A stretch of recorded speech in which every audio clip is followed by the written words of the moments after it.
With Batman being one of the most popular superheroes in all of comicdom, he is bound to have a wide variety of villains, some of which you may have never heard of. I'm Adam Andrews with Top 10 Nerd, and this is the top 10 most obscure Batman villains. Coming in at number 10 is Calendar Man. Julian Gregory Day, whose name is a pun on the Julian and Gregorian calendars, has an obsession with dates, committing crimes that always have a relationship to the date that they are committed on, usually covering the major holidays.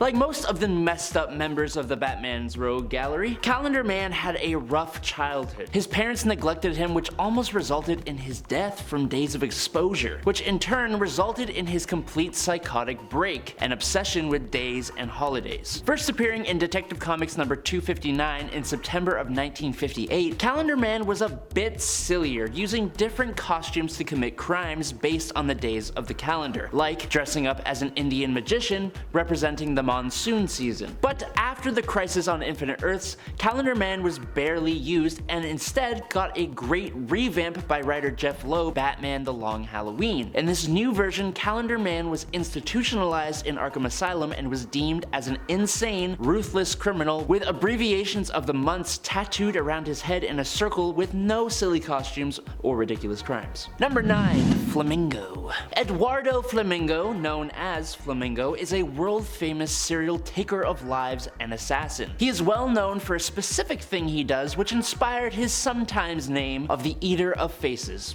which explains itself, I'd say. Eduardo was actually a morally strong advocate and fighter against organized crime, but it changed when he was captured and underwent forced brain surgery that altered his personality, making him dangerously psychotic. Now, the incredibly colorful Flamingo is an enforcer and assassin, rocking a very unique look and somehow totally making a pink motorcycle not look silly. He has a dark, unfeeling personality and is an expert marksman, which makes up for his lack of powers and makes him a pretty dangerous threat for Batman. He has even temporarily paralyzed Damian Wayne, so think twice before you judge. He'll chew your face off, man. Batman's obscure villains usually happen to be a bit more serious and psychotic, but a lot of obscure villains can be completely ridiculous and silly, which makes me wonder, what are some of the silliest and wackiest, commonly unknown villains that you guys love? Let me know in the comments and I'll get on with this video. Number 8.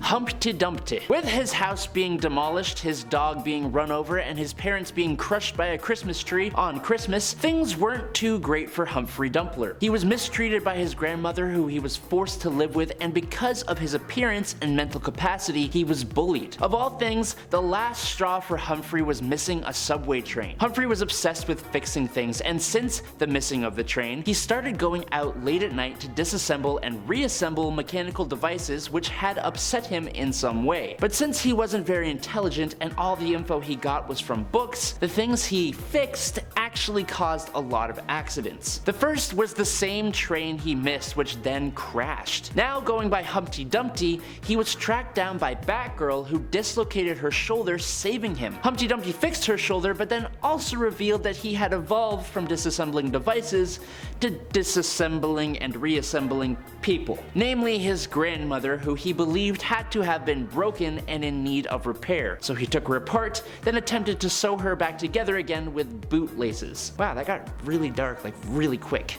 Kind of uncomfy. Number 7. Joker's daughter. Honestly, did not even know this character existed, which just shows how much I don't know about Batman's villains. Duella Dent is all over the place. Psychologically, I mean. She started as the villain who refers to herself as Joker's daughter, even though she is absolutely not his daughter. As you can tell, she has an unhealthy obsession with the clown, which has been a thing since she debuted in Batman Family number 6 in 1976. She has also claimed to be the daughter of Catwoman, Scarecrow, Riddler, and Penguin. She deduced Robin's identity, and he in turn revealed that she was Duella Dent, and that it was believed that she was actually Two-Face's daughter, which also isn't true, as she is actually from Earth 3 and her father was Jokester, with her mother being Evelyn Dent, Earth 3's Three-Face. Despite not being Joker's child, Duella proves herself worthy of the title. She uses equipment that is very similar to the Joker's usual flair, and more recently she has been rewritten as almost completely completely bonkers, which is especially evident after the Clown Prince's seeming demise. Also, before 2011, she was on the Teen Titans as Harlequin for a while. Number 6. Cornelius Stirk. Cornelius Stirk is one of those villains that you don't hear much about, but is one of the more gruesome and terrifying members of Batman's rogue gallery. Stirk suffers from delusions which make him believe that he requires the nutrients of a human heart in order to stay alive, and not just any heart. Specifically, Cornelius believes that the heart is the most nutritious when it is full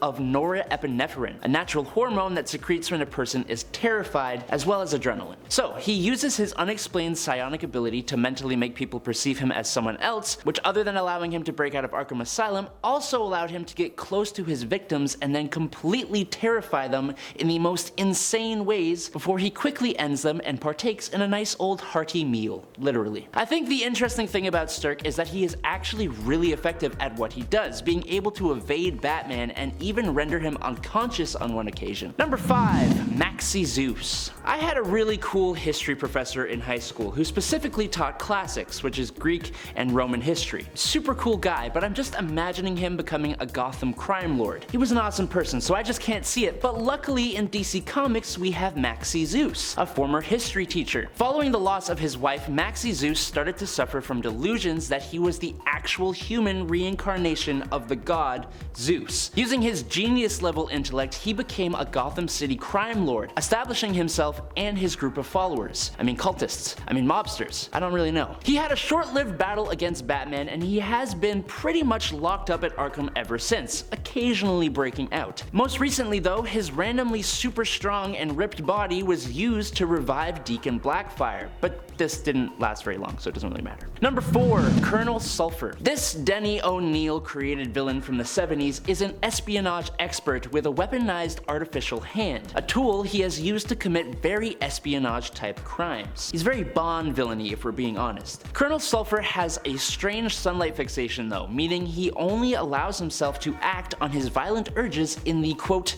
morning's earliest minutes, which is one hell of a specific yet very obscure time frame for criminal activity. He did actually prove to be a bit more of a threat when he joined the Army of Crime. When the Army of Crime's activities were challenged by Batman and Superman, Sulphur used an alien weapon to trap Superman and Batman in a timeless dimension. Sulphur then used stolen weapons to take over Gotham City, but as you may suspect, he was soon stopped by Batman and Superman, who had escaped from the timeless dimension. These things happen. Sorry, dude. Number 3. Lord Deathman. The Japanese crime boss known as Lord Deathman has battled Batman both in American comics and in Japanese manga, using his powers to seemingly overcome death itself, able to rise from the grave no matter what his injury is. In his first appearance in Batman number 180 in May 1966, he passed away 3 times using a yogi technique to appear dead before the final conflict, which saw him get struck by lightning and actually pass away. But since then, he has actually gained the real power to come back from the dead, but at the cost of having a bare bones skull for a head. His regenerative abilities are so powerful that his blood is used to create the infamous Lazarus pits that Ra's al Ghul uses to stay young and immortal. One of the first ways Batman defeated Lord Death